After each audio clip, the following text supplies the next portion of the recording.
What I'm going to do to get rid of my lead rope is I'm just folding it in half. Let me move her over here so I can show you what I do.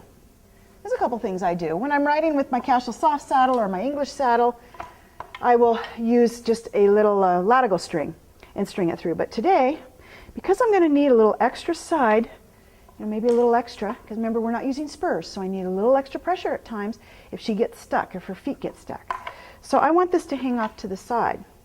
I'm going to thread it through the gullet like that until it, there you go, like that, okay? And I'm just going to loop that over,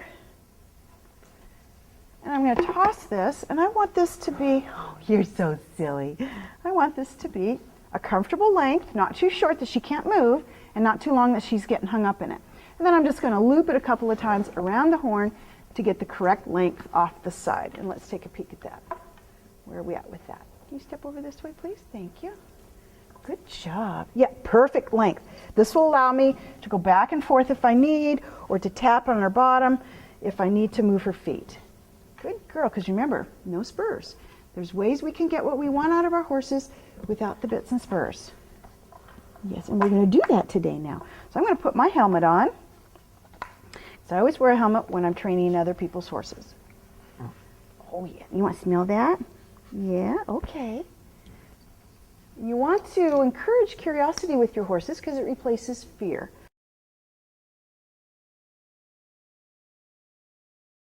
Now the first thing I like to do when I mount a horse is I want to ask for her head around.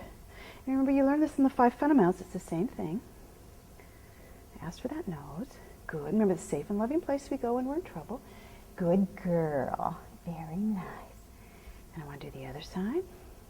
She's doing a good job standing. Stand.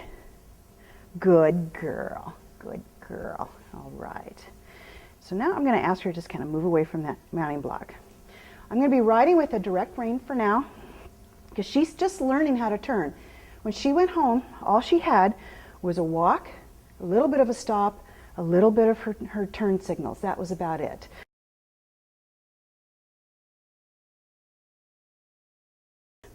First thing I want to do is teach her brakes without the bit, and that means to stop. And I will be reinforcing the One Rein Stop since that's my emergency handbrake. And I use the One Rein Stop as a training tool as well. It's the safe and loving place, it's the emergency handbrake, and it is also a training tool. So as I'm asking her to hoe, and if she doesn't do it, then she'll get shut down in a One Rein Stop. So I'm going to ask her to go forward. I'm going to use my whole body. I'm going to squeeze and ask, my hands, everything goes forward so she gets that idea. Good girl. And she's, I don't know what to do here. And I'm going to pull. Good girl. And so my hands are light and forward. Try to keep my elbows in, but I'm exaggerating to teach her, and we'll refine as we go. As old Clinton Anderson saying, exaggerate to teach, refine as you go. And I'm going to ask her. Now, whenever I'm making a turn, I make sure I'm focused on something in particular. For me, it was a pillar. I'm going to look over my shoulder, I'm going to turn her, and I've got my eyes on a pillar. That way my body's focused on which direction I want to go. So she'll tune into that. And keep going. See how she's kind of on the outside. She kind of walks along the outside. Good girl. And I want to turn her, and then I'm going to do a One Rein Stop. Make sure she understands that. Good girl.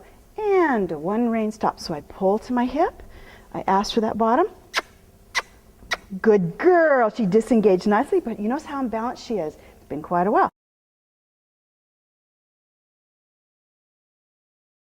I'm going to ask for that front end to pop around. So I've got my right foot asking. Oh, excellent. Very good. Guided her nose through that door. I opened the door with that left hand and guided her through. So that was my first One Rein Stop to the left, checking to make sure she's got it. And when I'm asking to turn, see, I'm pulling to my hip and I'm using my body. A lot of my body is helping her direct the direction by turning my head, moving my legs, there, helping her full body. Because when you're riding iron free, you're riding more with your body. You're not relying so much on your halter bridle. There you go. But she has to learn that. So in the meantime, I'm just guiding her nose, but I'm using my body to communicate to her, and she'll pick that up over time. Good girl. And of course, she's just learning, so she's not good at straight lines. That's not important right now. What's important is that she learns to listen when I'm asking to turn and when I ask for a one rein stop. And we're going to ask for one right over here. Good girl. Good girl. And a one rein stop. So I slide my hand, pull to the hip. I press with that right foot. I'm asking for those feet to move, so I'm going to tap.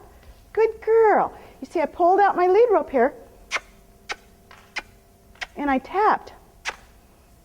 Good girl, because she wasn't coming off my feet. And I'm going to wait till her feet stop moving. Good job. And she gives me her nose. She has to be soft in hand. Waiting for that nose. She's kind of hanging on it right now. There, good girl. And I'm going to ask for that front end. So you see my left outside foot, asking that front end to come around. Come on, girlie, you can do it.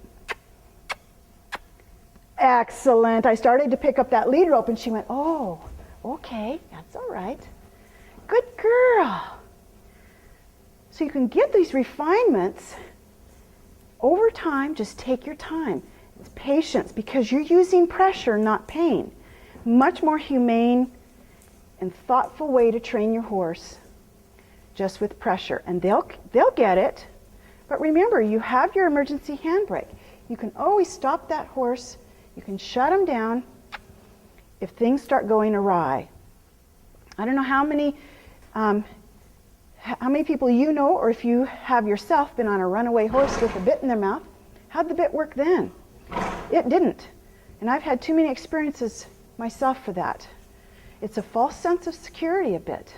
Now I understand you have to have a bit for shows, and that's not what kind of riding we're talking about. We're just talking about riding out on the trail, having a good time.